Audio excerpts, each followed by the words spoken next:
শুভ সকাল। আশা করি আপনারা সকলেই ভালো আছেন। শিল্পী লাইফস্টাইলের আরও একটি ব্লগে আপনাদেরকে স্বাগত জানাই। সকাল সকাল সোনাইকে পড়ার ওখানে দিয়ে বাড়িতে ফিরছি, আর এই যে দেখলাম মাঠে লাঙল দিয়ে মানে চাষ করা হবে, ধান চাষ, তো লাঙল দেওয়া হয়েছে গরু দিয়ে। অনেক দিন পরে দেখলাম, এখন তো আর এসব দেখা যায় না, তো তাই জন্য একটু থমকে গেলাম আর একটু ভিডিও করে নিলাম। আর ওই যে দূরে দেখা যাচ্ছে সাদা রঙের সমস্ত বক পাখি, কি সুন্দর লাগছে দেখতে, তাই না? সকালবেলার পরিবেশটা কিন্তু দারুণ লাগে, কি সুন্দর সেই গ্রামের পরিবেশ। গরু দিয়ে লাঙল চাষ দিয়েছে, তারপরে এই যে সমস্ত কিছু ধুয়ে নিচ্ছে ওখান থেকে। অনেক দিন পরে এরকম দেখলাম। আর ওই যে বক পাখিগুলো কি সুন্দর লাগছে বলুন তো, সার দিচ্ছে।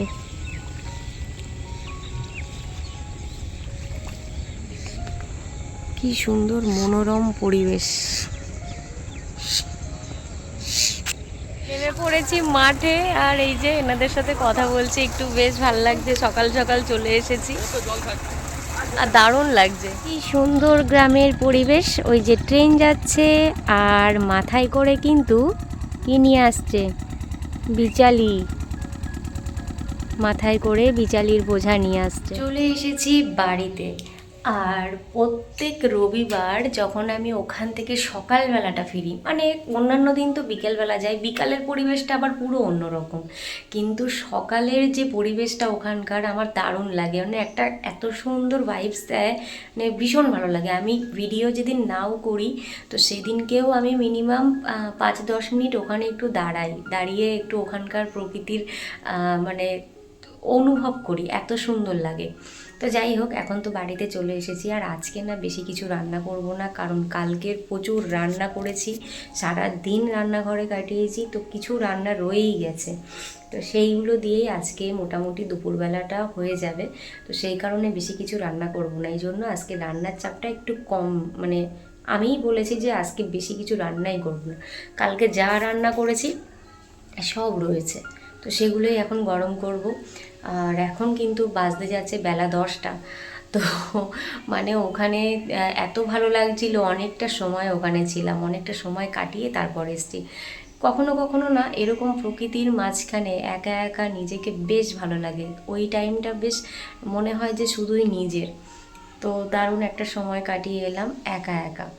যাই হোক, এখন তাহলে কাজগুলো শুরু করে দিই। দিদি চলে আসবে, দিদি আসলেই তো আবার তাড়াহুড়ো, সোনায়ও আবার চলে আসবে, ওরও পড়া শেষ হয়ে যাবে, চলে আসবে। তো যাই হোক, এখন আবার কাজগুলো শুরু করি, পরে আবার কথা হবে। ভাত বসিয়ে দিয়েছি, আর একদিকে কালকে কয়েকটা রয়ে গেছে কচুরি, তো সেটাই করছি। দিদিও খাবে, আমিও খাবো, আর ভাতও এদিকে হচ্ছে। আর আমি বাড়িতে এসে ড্রেস চেঞ্জ করিনি, কারণ সোনাইকে যদি আবার আনতে যেতে হয় আবার ড্রেস পরতে হবে, তাই জন্য ভাবলাম ড্রেসটা পরেই থাকি আর এগুলো বানাতে শুরু করে দিই। তো এখন এগুলোই বানাচ্ছি, দিদিও চলে এসেছে। এখন দিদি আর আমি এইগুলো গরম গরম খেয়ে নেবো। আর সোনাইয়ের জন্য রেখে দেবো দুটো, 6টা হয়েছে, তো আমরা দুটো 4টে খেয়ে নেবো, আর সোনাইয়ের জন্য দুটো রেখে দেবো। এখন এগুলোই তৈরি করে নিই। কচুরি তখন সুন্দর তরকারি, টাকা দিয়েও মিলবে না। টাকা দিয়েও মিলবে না, তাহলে চলো আমি একটা দুজন মিলে বিক্রি করি। বেজে গেছে এখন 11:30, 11:30 বাজেনি। আজকে দিদি তাড়াতাড়ি বাড়ি যাচ্ছে, আর সব ডকুমেন্টস কিন্তু দিয়ে দিয়েছি। দিদির সমস্ত ডকুমেন্টস আমার কাছে ছিল হেফাজতে, সব দিয়ে দিয়েছি। বসে গেছি আমি আর সোনাই দুপুরের খাবার খেতে। আজকে তো আগেই বলেছি আমি রান্না করিনি কিছুই, সবই গতকালকের। এখানে মাছ রয়েছে, আর ওই বাটিতে যে মাছটা ওটা মা দিয়ে গেছে রান্না করে, আর সমস্ত তরকারি রয়েছে গতকালকে, তো সেগুলোই গরম করে নিয়েছি। সোনাইও খেতে বসে গেছে, আর আমিও খেয়ে নিলাম। খাওয়া দাওয়া করেই কিন্তু এই যে স্টেশনে চলে এসেছি এবার হাবড়াতে। হাবড়াতে এসে সোনাই বলছে ওর এখনও কিছুটা টাইম আছে পড়তে যেতে, তো তাই জন্য স্টেশনেই বসলাম দুজন মিলে। সোনাই ওদিকে বই পড়ছে আর আমি বসে রয়েছি। এই যে পৌঁছে গেছি সোনাই যে বাড়িতে পড়বে সেই বাড়িতে। ও চলে গেল সেখানে, আর আমি এখন যাব শাড়ি কিনতে শাড়ির দোকানে। এই যে চলে এসেছি শাড়ির দোকানে। এসেই তো দেখি দুজন শাড়ি দেখছে, তো তাদেরকে দেখাচ্ছে বলে আমাকে বলল একটু তুমি বসো, তোমাকে একটু পরে দেখাচ্ছি। তো একটু বসলাম।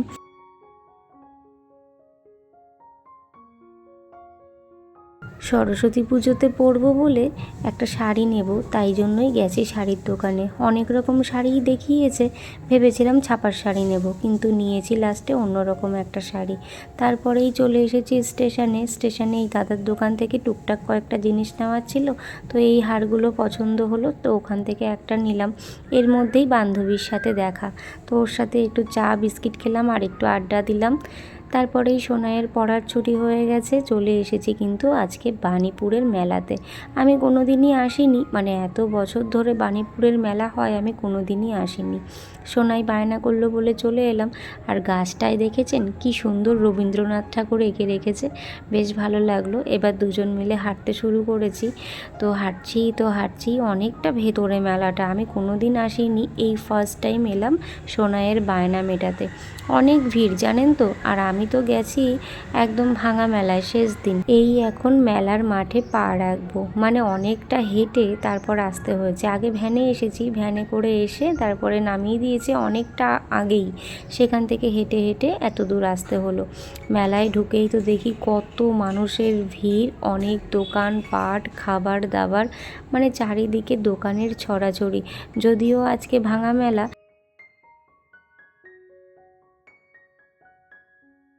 মেলা মানেই মিলন ক্ষেত্র, যেখানে জাত পাত নির্বিশেষে সবাই একসাথে মিলিত হয়। আর মেলা মানেই তো চারিদিকে দোকানপাট, খাবারের কত দোকান বসেছে, ফুচকা, জিলাপি, গজা, নিমকি, অনেক দোকান। আসলে এত খাবারের দোকান দেখেই গেছি, খাবার কিন্তু কিছুই খাওয়া হয়নি। মেলা মানেই তো চারিদিকে খাবার দাবার, বাদাম, নাগরদোলনা। আর এই যে এদিকটায় কিন্তু অনেক নাগরদোলনা, অনেক ধরনের, আমি সব নামও জানি না। আসলে ছোট থেকে কোনো দিনই এই নাগরদোলনা বা কোনো কিছুতে যে উঠবো সেটা কোনো দিনই উঠিনি, আর শখও হয়নি। আসলে আমার খুব ভয় লাগে এগুলোতে উঠতে। সোনাই অবশ্য খুব পছন্দ করে, আমাকে অনেকবার বলেছে মাম্মি চলো একটাতে উঠি, কিন্তু আমি আর উঠিনি বলে ওরও ওঠা হয়নি। আমি অবশ্য বলেছি যে তুই যা, কারোর সাথে একজনের সাথে উঠে যা, কিন্তু সে আমাকে ছাড়া তো কিছুতেই যাবে না, তাই জন্য ওর আর ওঠা হলো না। আমাদের এখানে যখন মেলা হয় তখন কিন্তু ও ওঠে, তখন অন্য কেউ থাকলে তার সাথে ওঠে। আর এখানে না কি সুন্দর মাটির ভাঁড়ে চা বানাচ্ছে, দেখতেও ভালো লাগছে। ভাবলাম একটু খাবো, কিন্তু সোনাই বলল ও খাবে না বলল বলে আর আমারও খাওয়া হলো না। এত বড় মেলার মধ্যে আমার সব থেকে চোখে লেগেছে আর মনে ধরেছে এই দোকানটা। এত সুন্দর সুন্দর কাচের জিনিস রাখা রয়েছে, ছোট থেকে বড় নানান ধরনের ডিজাইন করা জিনিস। আর সত্যি এত সুন্দর দেখতে লাগছিল না, গ্লাসগুলো কত সুন্দর, জগ, ছোট ছোট জিনিস রয়েছে, দারুণ লাগছিল দেখতে। আর দোকানটাতে ভিড়ও রয়েছে অনেক। যাই হোক, এখান থেকে একটা জিনিস নিয়েছি, সেটা আর দেখানো হয়নি, পরে কোনো একটা ব্লগে দেখিয়ে দেব। আর এই যে কত সুন্দর সুন্দর কানের দুল, যেখানেই কানের দুল রয়েছে সেখানেই তো ভিড় থাকবেই। মেয়েরা তো কানের দুল ভীষণ পছন্দ করে, তো সব দোকানে কিন্তু মেয়েদের ভিড় রয়েছে, আর নানান রকম ডিজাইন করা কানের দুল চারিদিকে। আর সোনাই তো একটা চাবি রিং না নিলেই নয়, ও তো যেখানে যেখানে দেখছে চাবি রিংয়ের দোকান সেখানেই আটকে পড়ছে, দাঁড়িয়ে পড়ছে। অবশেষে আর কি করা, ওকে একটা চাবি রিং দিতেই হবে। তো দেখা যাক ও কি চাবি রিং নেয় না নেয়। কি সুন্দর লাগছে না এই বেলুনগুলো আকাশে, দারুণ লাগছে দেখতে। এখানে কড়াইতে চা করছে, কড়াইতে চা করে সেটা বিক্রি করছে। আর এই যে সোনাই নিয়ে নিয়েছে একটা কি খাবার, আমি নাম জানি না এই খাবারটা, আবার 2টো চামচ নিয়েছে আমার জন্য, মানে আমিও খাবো বলে। কিন্তু আমি খাইনি, আমার ভালো লাগেনি ওইসব খেতে। আর এই যে চলে এসেছি পাঁপড়ের দোকানে, কিছু পাঁপড় নেব বলে, আমার সোনাই আবার পাঁপড় খেতে ভীষণ ভালোবাসে। ও দেখে বলল, মাম্মি একটু পাস্তা পাঁপড় থাকলে সেটা নাও। তো ওই যে পাস্তা পাঁপড় সেটাই নিয়েছি কিছুটা। আরও নানান ধরনের পাঁপড় ছিল, অনেক রকম। তো সেগুলো একটুখানি দেখছিলাম যে কোনটা কী পাঁপড়, সেগুলো আবার ওই ছেলেটার কাছ থেকে শুনছিলাম যে এগুলো কী পাঁপড়, কী দিয়ে তৈরি, কোনটা কোন জিনিসটা দিয়ে তৈরি করা। আমি তো কোনো দিনই এই মেলাতে আসিনি, কিন্তু সবার মুখে শুনেছি এই মেলাতে নানান ধরনের জিনিস বসে, গয়না থেকে শুরু করে শাড়ি, মানে সব ধরনের জিনিসই এই মেলাতে কিন্তু পাওয়া যায়। তবে আমি তো এসেছি ভাঙা মেলায়, সেই কারণে কিন্তু আমি খুব একটা যে দোকানপাট দেখেছি আর অনেক জিনিসপত্র দেখেছি তা না। ওই দেখুন বাবুই পাখির বাসা, কি সুন্দর লাগছে তাই না দেখতে। আর এই যে দেখেছেন মুখোশগুলো, এরকম মুখোশ দেখলেই না আমার ছোটোবেলার কথা মনে পড়ে। ছোটোবেলায় রং খেলার সময় এরকম মুখোশ পরে অনেকে রং দিতে আসতো। আর এই যে এই একটাই দেখলাম ব্ল্যাঙ্কেটের দোকান, তো দামও কিন্তু অনেক, আমি দাম শুনেছি, দামটা কিন্তু বেশ চড়া দামে বিক্রি হচ্ছে। আর সোনাই তো একটা চাবি রিং না নিলেই নয়, তো এইখান থেকে একটা চাবি রিং নিয়ে নিচ্ছে। অনেক দোকান ঘোরার পরে লাস্টে এই দোকানটায় এসে একটা চাবি রিং নিল। এটা যেন কি একটা চাবি রিং নিয়েছিল, মেসি বোধহয়, তো সেটাই নিয়ে নিয়েছে। আর এই যে এই দোকানটায় রয়েছে হাতে বানানো নানান রকম গলার হার, আর এখানে রয়েছে নানান ধরনের কার্পেট। দাম শুনতেই বুঝতে পারলাম অনেক বেশি দাম এখানে, এত দাম যে আমার নেওয়ার সাধ্যি এখান থেকে মোটেই হবে না, তাই আর এখান থেকে নেওয়া হয়নি। তবে জিনিসগুলো দেখতে কিন্তু বেশ ভালো লাগছিল।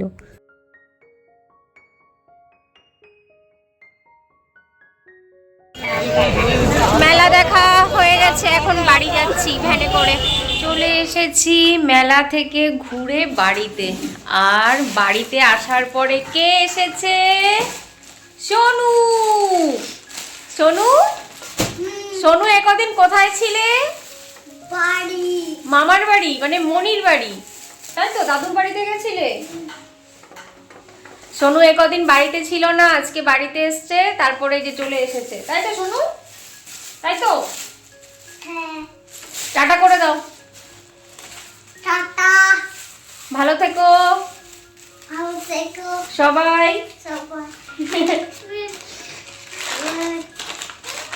এখন রাতের খাবার গরম করব, তারপরে দুধ জাল দিতে হবে, তো সেটা বসিয়েও দিয়েছি। তো সেটা বসিয়ে দিয়ে এখন হাত মুখ ধোবো, তারপরে খাবার দাবার গরম করব, তারপরে রাতের খাবার খাওয়া। যাই হোক, সারাটা দিন খুব ভালো কাটালাম, লাস্টে বেশি ভালো কাটালাম, কারণ অনেক বছর পরে মানে বান্ধবীর সাথে দেখা হয়েছে। এক ক্লাসে পড়তাম একসাথে, তো আগে অতটা কথা হয়নি কোনো দিনই, তো মানে বিয়ের পরে আগে খুব একটা কথা হয়নি। অনেক বছর পরে একসাথে অনেকটা সময় দুজন মিলে গল্প করলাম, অনেকটা সময় কাটিয়েছি দুজন মিলে, কারণ ওর মেয়েও পড়তে গেছিলো আর আমার সোনাইও পড়ছিল, তো দুজন মিলে একটা ভালো সময় কাটালাম। তারপরে গেলাম মেলাতে, বেশ ভালোই কাটলো। চলুন তাহলে আজকের ব্লগটি এখানেই শেষ করছি। আমার ব্লগটি যদি ভালো লেগে থাকে অবশ্যই লাইক কমেন্ট করবেন, আর যারা নতুন দেখছেন প্লিজ আমার চ্যানেলটিকে সাবস্ক্রাইব করে দেবেন। সবাই ভালো থাকবেন, সুস্থ থাকবেন, দেখা হবে পরের একটি ব্লগে।